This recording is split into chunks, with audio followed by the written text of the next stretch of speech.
Benjamin Franklin was born in Boston on January the 17th, 1706. He was the 10th son of a soap maker, Josiah Franklin. Benjamin's mother was Abiah Folger, the second wife of Josiah. In all, Josiah would father 17 children. Josiah had intended for Benjamin to enter the clergy and to become a preacher. However, Josiah could only afford to send his son to school for 1 year, and clergymen needed years of schooling. But as young Benjamin loved to read, his father had him apprenticed to his brother James, who was a printer. After helping James compose pamphlets and set type, which was hard work, 12-year-old Benjamin would sell their products in the streets.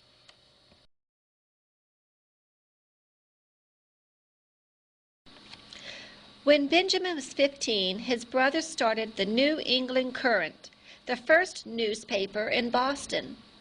Although there had been 2 papers in the city before James's newspaper, they had only reprinted news from abroad.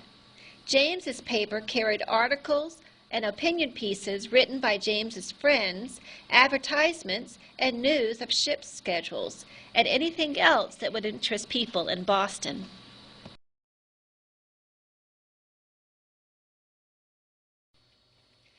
As an apprentice, Ben's job was to help his brother while learning how to run the business.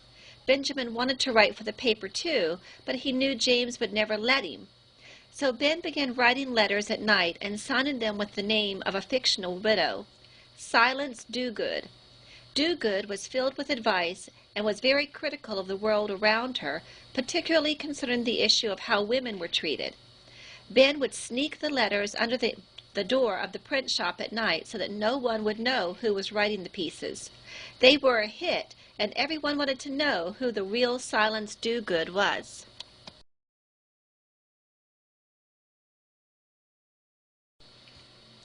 After 16 letters, Ben confessed that he had been writing the letters all along. While James's friends thought Ben was quite precocious and funny, James scolded his brother and was very jealous of the attention paid to him.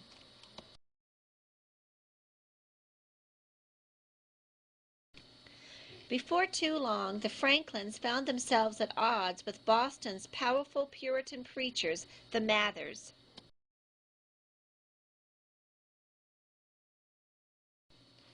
Smallpox was a deadly disease in those times, and the Mathers supported inoculation.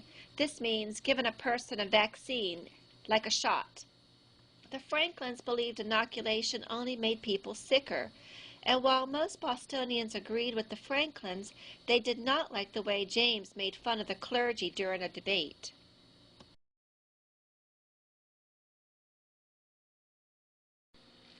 James was finally thrown in jail for his views, and Benjamin was left to run the paper for several issues.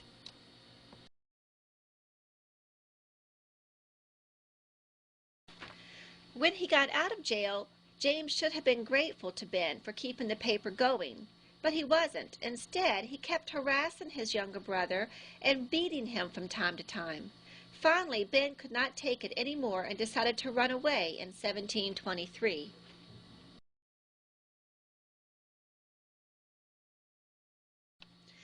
Running away was against the law.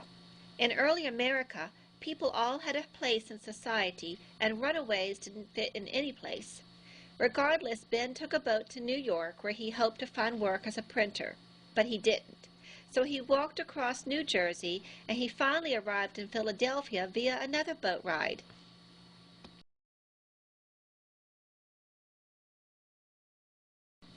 After debarking, or getting off the ship, Ben used the last of his money to buy some rolls. He was wet and messy when his future wife, Deborah Reed, saw him on that day, October the 6th, 1723. She thought him very strange-looking, never dreaming that 7 years later they would be married.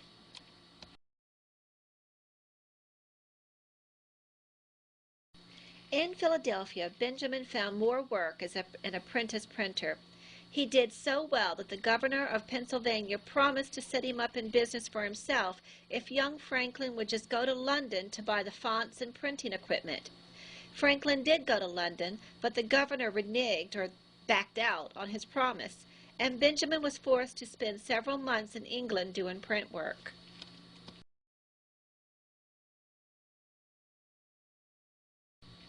Benjamin had been living with the Reed family before he left for London. Deborah Reed was the very same girl who had seen young Benjamin arrive in Philadelphia and started talking marriage with the young printer. But Ben did not think he was ready. While he was gone to London, she married another man.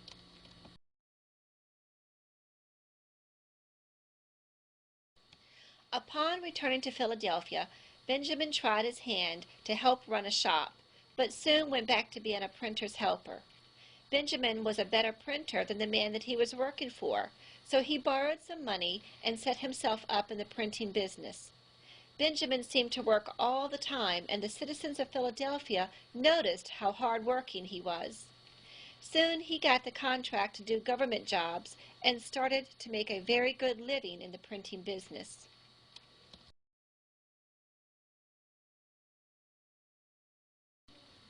In 1728, Benjamin had a child named William. William's mother is not known. However, in 1730, Benjamin married his childhood sweetheart, Deborah Reed. Deborah's husband had run away, and now she was able to marry. In addition to running a print shop, the Franklins also ran their own store at this time, with Deborah selling everything from soap to fabric. Ben also ran a bookstore. They were quite enterprising.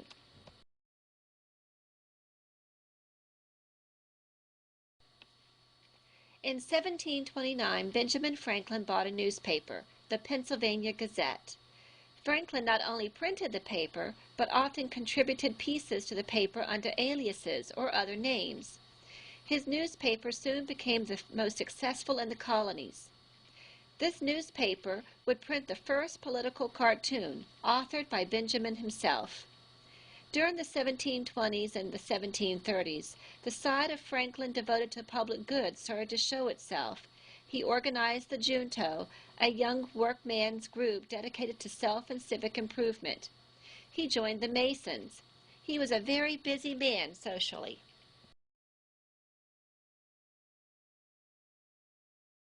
Benjamin Franklin loved to work. In 1733, he started publishing Poor Richard's Almanac. Almanacs of this time were printed annually, which means once a year, and contained things like weather reports, recipes, predictions, and other things that would be of interest to families.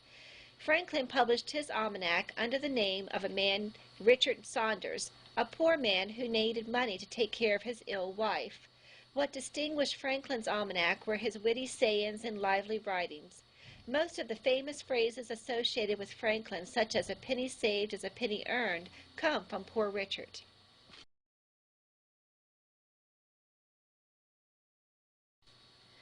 In the 1730s and the 1740s, Benjamin Franklin continued to launch projects to benefit Philadelphia. One of his chief accomplishments was to launch the Library Company in 1731. At this time, books were scarce and expensive.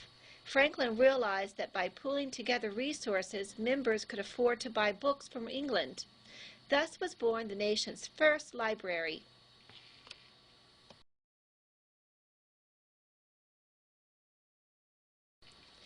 Founded in 1743 by Benjamin Franklin, the American Philosophical Society was the first learned society in the United States. For over 250 years, the society has played an important role in American cultural and intellectual life.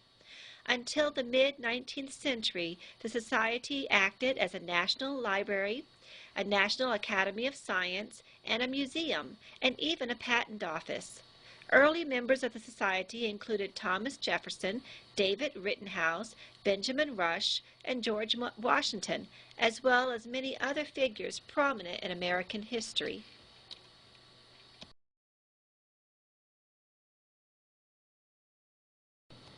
Realizing that Philadelphia needed a better help in treating the sick, Benjamin brought together a group who formed the Pennsylvania Hospital in 1751.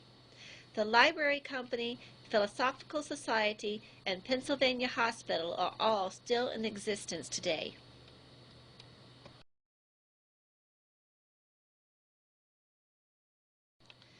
fires were a very dangerous threat to Philadelphians, so Benjamin set about trying to fix the situation. In 1736, he organized Philadelphia's Union Fire Company, the first one in the city. His famous saying, "An ounce of prevention is worth a pound of cure," was actually firefighting advice.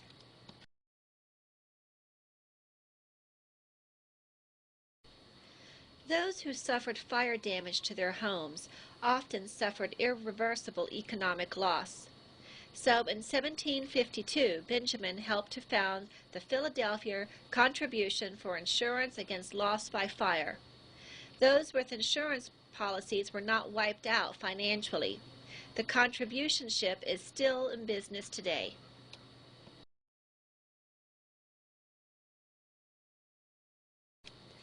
Benjamin's printing business was booming in the 1730s and 1740s. He also started setting up franchises for printing partnerships in other cities. By 1749, he retired from this business and started concentrating on science, experiments, and other inventions. It was nothing new for Franklin. In 1743, he had already invented a heat-efficient stove called the Franklin stove to help warm houses more effectively. As the stove was invented to help improve society, he refused to take out a patent.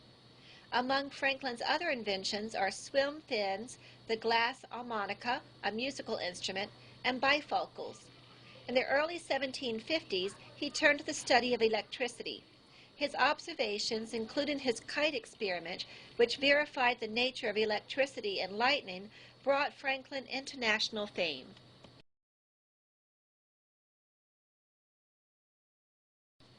Politics became more of an active interest for Franklin in the 1750s. In 1757, he went to England to represent Pennsylvania in its fight with the descendants of the Penn family over who should represent the colony. He remained in England to 1775 as a colonial representative, not only of Pennsylvania, but of Georgia, New Jersey, and Massachusetts as well. Early in his time abroad, Benjamin considered himself a loyal Englishman. England had many of the fun things that America lacked. The country also had fine thinkers, theater, witty conversations, things that were in short supply in America. He kept asking Deborah to come visit him in England. He had thoughts of staying there permanently, but she was afraid of traveling by ship.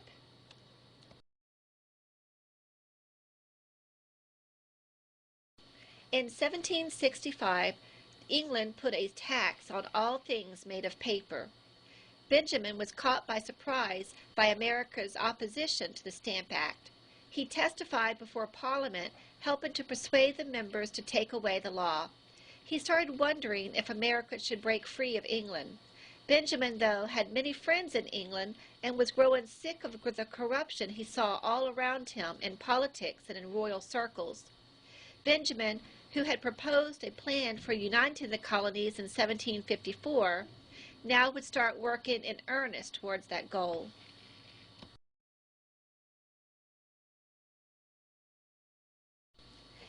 Franklin's big break with England occurred in the Hutchinson affair. Thomas Hutchinson was an English-appointed governor of Massachusetts. Although he pretended to take the side of the people in Massachusetts in their complaints against England, he was actually still working for the king. Benjamin got a hold of some letters in which Thomas Hutchinson called for an abridgment of what English called liberties in America. He sent the letters to America, where much of the population was outraged. After leaking the letters, Benjamin was called to Whitehall, the English Foreign Ministry, where he was condemned in public.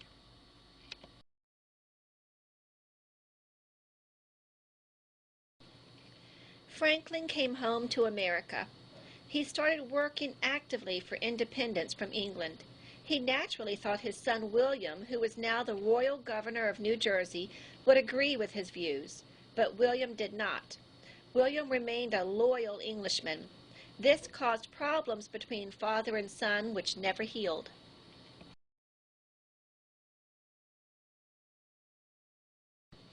Benjamin was elected to the Second Continental Congress and worked on a committee of 5 that helped to draft the Declaration of Independence. Although much of the writing is Thomas Jefferson's, most of what in it belongs to Benjamin. In 1776, Benjamin signed the Declaration and then afterwards sailed to France as an ambassador to the court of Louis XVI.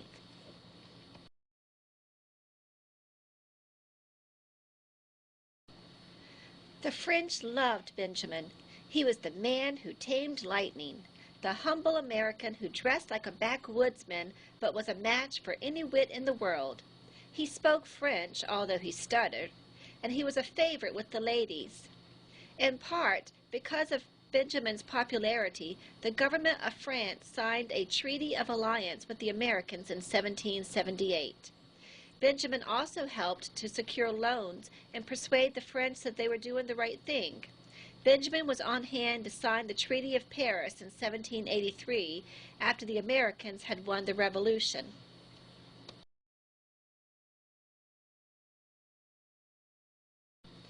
Now a man in his 70s, Benjamin Franklin returned to America. He became president of the Executive Council of Pennsylvania. He served as a delegate to the Constitutional Convention and signed the Constitution. One of his last public acts was writing an anti-slavery treatise in 1789.